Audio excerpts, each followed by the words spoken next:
على مدار ال50 ساعة الجايين هعيش بس على اللي أقدر أصطاده في واحدة من أكثر المناطق قسوة ووحشة في العالم، والمغامرة الجامدة دي هتبدأ دلوقتي حالا.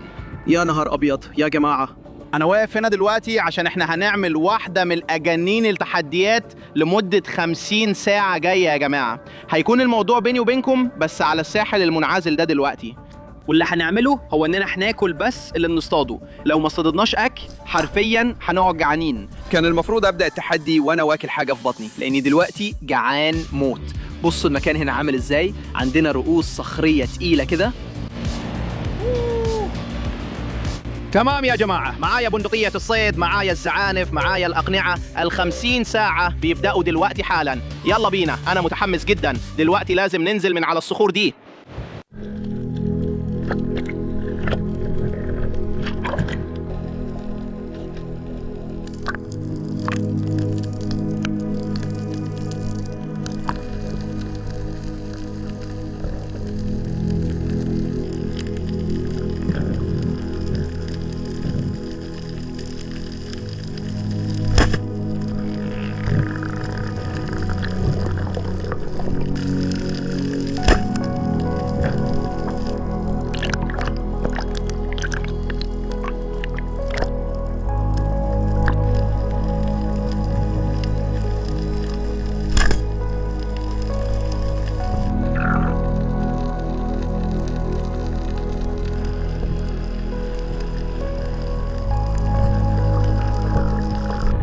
يا نهار أبيض، ده هيكون أكبر سمكة منتفخة شفتها في حياتي يا راجل. لونه أصفر فاقع، يا سلام، ده سمكة جميلة قوي.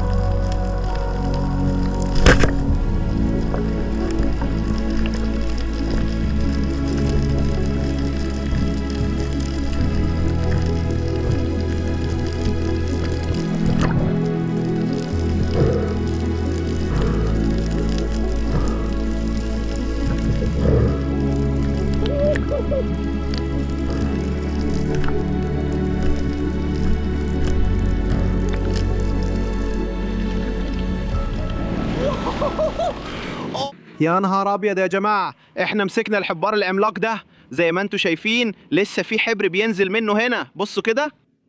الحبر فعلا لسه بيطلع من الحيوان ده. الكائنات دي من اغرب الكائنات في مملكه الحيوانات يا جماعه. هو فعلا عنده اكبر عين في مملكه الحيوانات مقارنه بحجم جسمه. زي ما انتم شايفين العين ضخمه جدا يا جماعه. انا كان لازم اروح اغسل وشي لاني كنت متغرق حبر في كل حته. غالبا لسه الحبر في كل مكان عليا.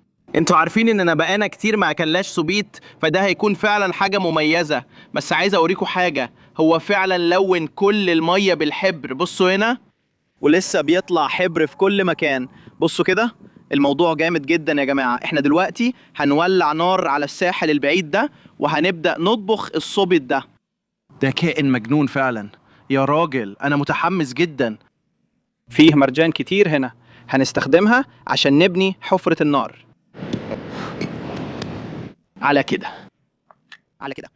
تمام. شوية قطع كمان وبعد كده حفرة النار بتاعتنا هتكون جاهزة. هحفر هنا شوية واعمل حفرة صغيرة. جبت شوية عيدان، بدور دلوقتي على حاجات ناشفة.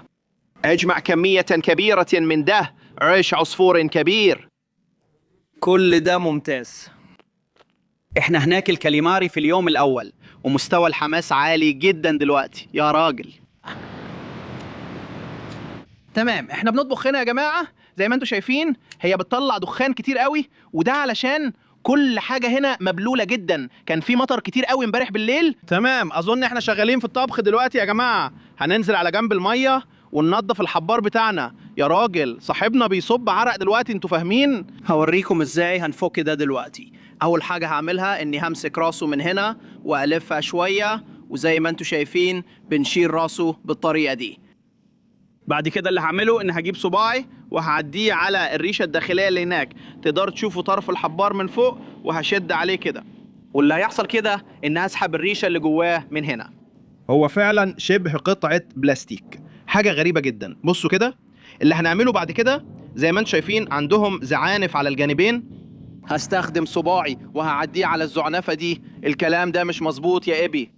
دلوقتي اللي هنعمله ان عندنا انبوبه الحبار دي فاضله، هناخد الجزء ده من هنا وهنضغط عليه كده بالظبط، وده معناه اننا حرفيا نقدر نتخلص من كل الحاجات الوحشه اللي مش عايزينها كده. تمام، دي كل الحاجات اللي كنا بنحاول نتخلص منها. اللي فاضل معانا دلوقتي هو انبوبه الحبار الجميله دي، وده هو الكاليماري الجميل بتاعنا.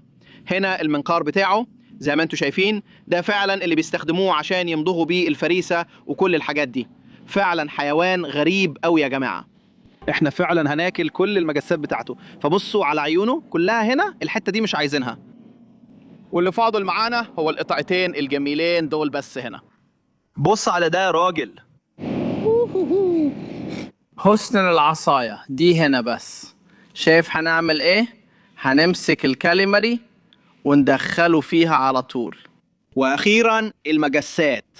يا راجل ده جامد جدا، بص على ده، احنا حرفيا حطينا الكاليماري على العصايه هنا، هنرميه على النار. هنا فوق النار على طول نلف المجسات شويه كده. الكاليماري ده مش عايزينه يستوي زياده عشان ما يبقاش زي الكاوتش، فاحنا بس بنديله تشويحه حلوه من بره. ايوه، يا ريت تكتبوا تعليقاتكم تحت. الاكل بيطبخ، انا بحبكم جدا. يمكن بتسالوا نفسكم استنى، انت كنت فين وكنت بتعمل ايه؟ يا جماعه الحقيقه اني فعلا بقالي حوالي 3 شهور وانا مسافر، وما كانش عندي فرصه ارجع استراليا وارتب اموري واجيب الدرع الذهبي علشان اعمل حلقه المليون مشترك. بس انا راجع الاسبوع الجاي، ومن هناك يا جماعه هيكون عندنا محتوى جديد كتير جاي لكم. مش قادر استنى اوريكم. مش هقدر اقول تفاصيل كتير دلوقتي، بس خليني اقول لكم انه هيكون اكتر محتوى مجنون عملناه قبل كده، وكمان ممكن يكون في ضيوف مميزين معانا. هتضطروا تستنوا وتشوفوا يا جماعة، بس يا ريت تدعمونا. اعملوا لايك وسبسكرايب. اعملوا لايك وسبسكرايب دلوقتي لو بتستمتعوا بالفيديو ده. انا بجد بحبكم جدا، وكل ده ما كانش هيبقى ممكن من غيركم. انا حرفيا ريقي سايل، انا جعان جدا. بكرة لازم نجيب أكل، مستحيل أعيش جوعان. بس أنا محضر لكم حاجة جامدة جدا ومش قادر أستنى أوريها لكم. الموضوع هيبقى جامد جدا. يلا إحنا هنشيل الحبار من على النار دلوقتي يا جماعة. يلا ندور على مكان كويس نتعشى فيه. سيبه هنا بس. يلا يا صاحبي خليك هنا. يا نهار أبيض، معانا الليمونة دي هنا يا جماعة. انتوا شايفين اللي بيحصل دلوقتي؟ أول حاجة هندوق الجسم وبعدين نروح للأذرع. إحنا لسه فقدنا الإيقاع. شوية رمل مش هيضروا حد. تمام؟ يلا نجربها.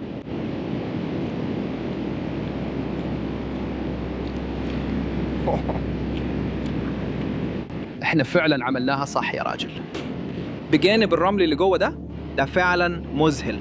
انا هبدأ اكل ده دلوقتي يا جماعة، وهشوفكم بكرة في اليوم التاني. الموضوع هيبقى اصعب بكتير، وعندنا حاجة مجنونة محضرينها. هشوفكم وقتها يا جماعة. لسه وقعت اخر قطعة من الحبار بتاعتي في الرمل.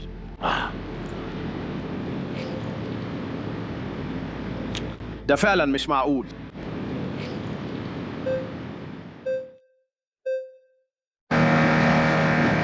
صباح الخير عليكم يا جماعة، وده اليوم التاني دلوقتي، وأنا بحاول أوازن نفسي على المركب دي. بس معانا أسطورة محلية النهاردة يا جماعة، معانا مساعدة من جاي هنا. احنا حوالينا كل الجزر دي دلوقتي واحنا بندور على سمك يا أخي. محتاجين نصطاد سمك. عايز أوريكم بسرعة احنا بنسوق ايه. اللي عندنا دلوقتي هو الطيار القوي جدا زي ما انتوا شايفين، وفي خلجان كتير هنا. احنا بندور على نوع سمك ايه هنا يا أخي؟ زي سويت لبس، تمام. وبعدين جاكيت فيش، ماشي.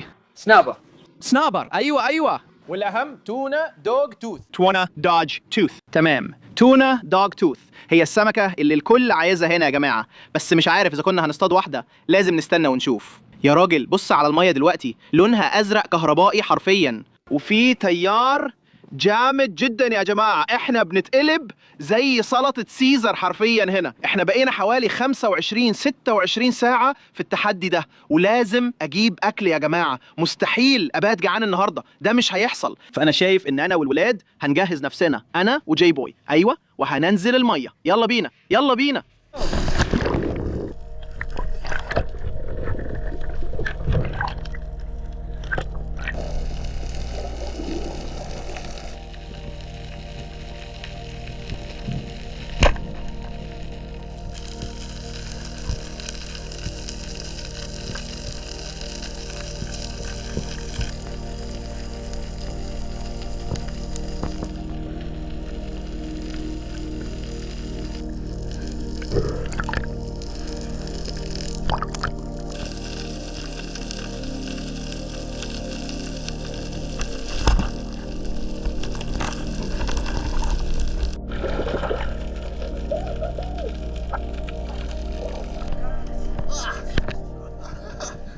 التيار هناك تحت قوي جدا وبيسحب جامد.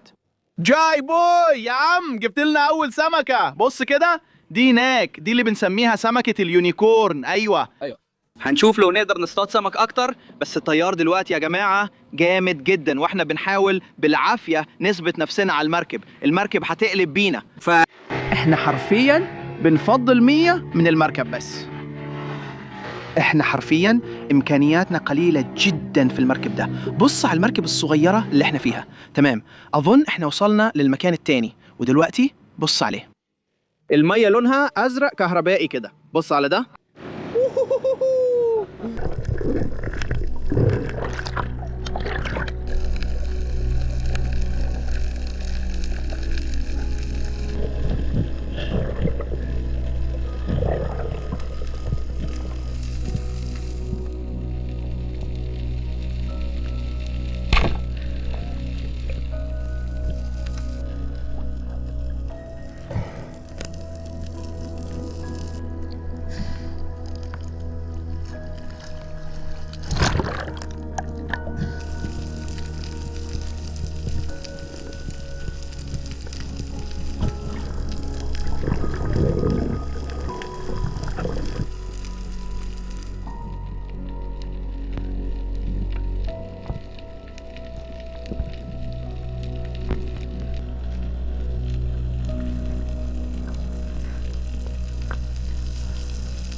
ايوه يا راجل، دلوقتي خد دي.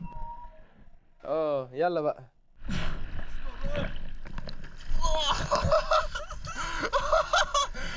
ايوه جاي بوي، هو ده اللي انت عايزه؟ ما تسيبوش.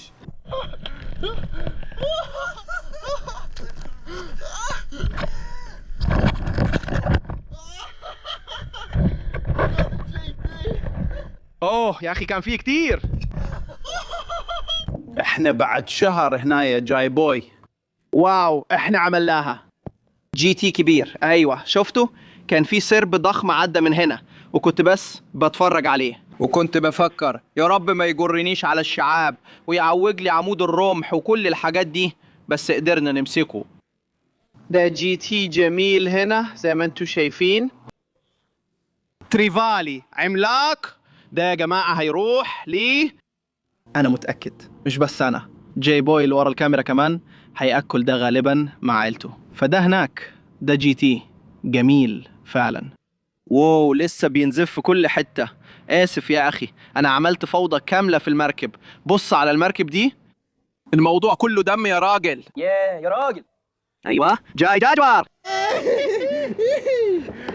أيوة الشباب، عندنا كل السمك ده هنا. عندنا سمكة ريد اي سنابر الجميلة دي زي ما انتوا شايفين، وعندنا الجي تي الكبير قوي.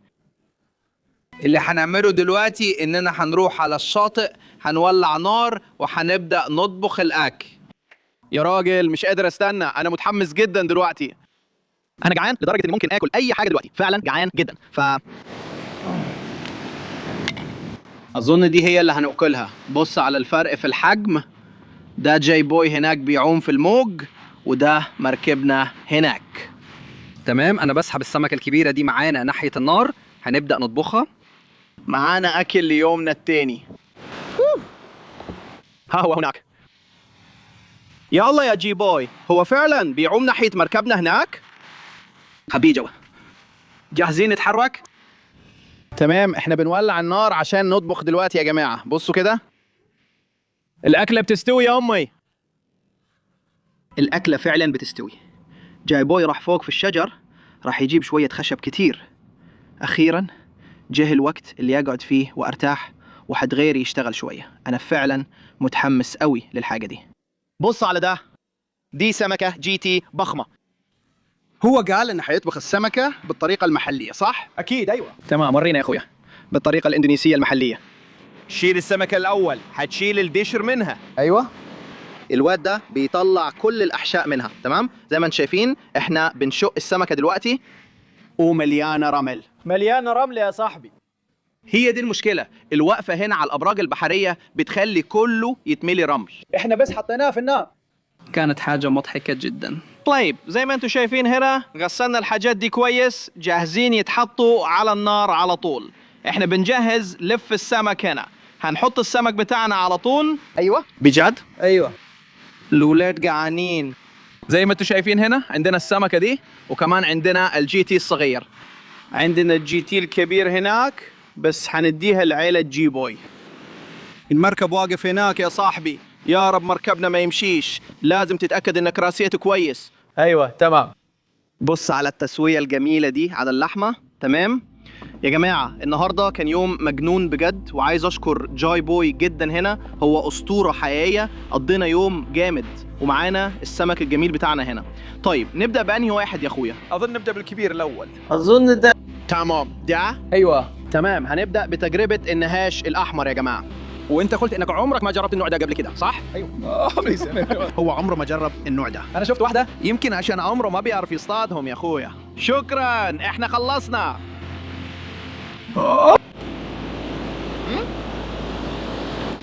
مش بطال. صحتين يا اخي، قلت له دول جامدين قوي. شايفين اللحمه اللي جواها لونها ابيض وبتلمع، دي فعلا رهيبه. طيب هتديها كام من 10؟ قربنا نخلص. جربنا نخلص. ايوه. يا بريال بص على ده، وري الناس، ده فعلا بيض الحيوان، ده النهايه. يلا نجرب. محتاجين نار اكتر شويه كده. تمام كويس. سيسور لاكارت. ايوه مختلفه شويه عن جامبيا. واخيرا يلا نجرب دي يا اخويا، نجرب الكبيره. بص على اللحمه، بصراحه شكلها حلو قوي. يلا نجرب. ايوه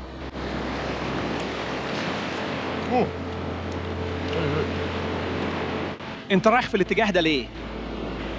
دي احسن. انت بتحب دي اكتر؟ ماشي اهي قدامك. الفايز. الريد سنابر هو الفايز يا جماعة. عايز أقول لكم شكرا جدا يا جماعة إنكم انضمتوا لي أنا وجاي في المغامرة المجنونة دي. كانت 50 ساعة مجنونة فعلا وإحنا عملناها. هشوفكم في المغامرة الجاية. بحبكم جدا. ما تنسوش تعملوا لايك وسبسكرايب. ووهو.